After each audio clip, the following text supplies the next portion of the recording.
So we're nearly ready to start visualizing our data. But before we do that, I just want to touch on one very powerful tool that you have in Pandas, which is the groupby method. And we'll go through this briefly because it is so useful and I use it a lot. And it took me a while to start to sort of understand it.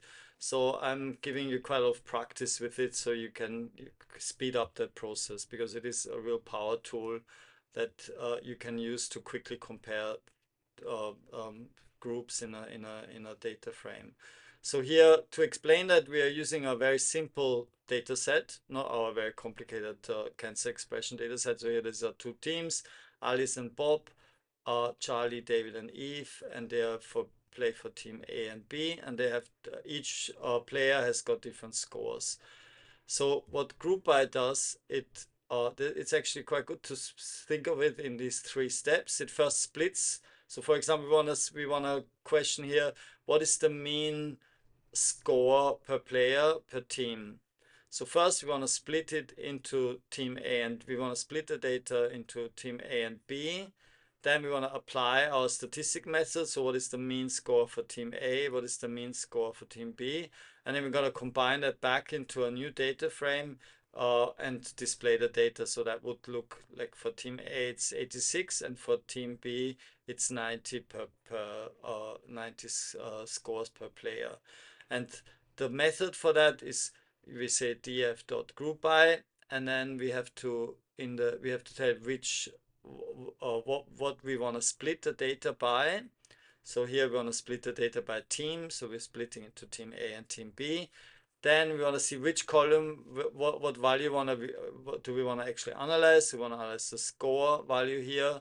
And then we want to get the mean value of that. So that's how this works. And we'll look at it in the data frame in a minute. But remember the split is you're splitting by that team that you put into the parentheses here in the groupby. Then you apply a mean function to a particular data type in this data frame, like the score, and then this gets combined automatically and displayed. There's different uh, statistical analysis you can do here. So you can take the mean, the median as well. You can take the sum, the count, the size. Look at the pandas documentation again. But these are the main things. You can also use the aggregate method after groupby to combine these.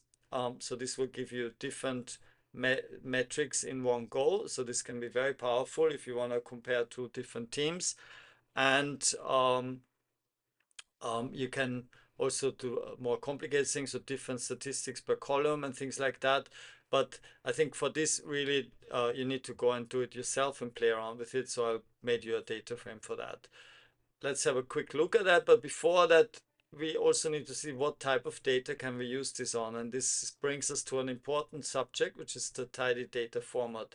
Something we should all be taught early on in our career as scientists, but not many people use it. So when I, didn't do coding, I usually summarize my data like this. So in the white format. So for example, if you have a patient and you measure temperatures over day, you just have one column for the patients, and then you separate it by days, and you look display the measurements like that. So most people do it like that. But for this, it's quite difficult to analyze this statistically, this data. So a much better way is the tidy or long format, where you have really each measurement has got a single point, and you repeat yourself here. So you have three measurements for Alice, 1, 2, and 3, day 1, 2, and 3, and then you have temperature 36, 72, and 36, for example. The same for Bob and the same for Charlie. And it took me quite a while to get my head around this, but it is a really important concept. So do think about how you display your data, and it's much better to have really for each um, attribute like patient, day, temperature, you have different columns, and it doesn't matter whether you have these repetitions. That becomes very useful, and you can apply groupby onto this data, but not onto this data.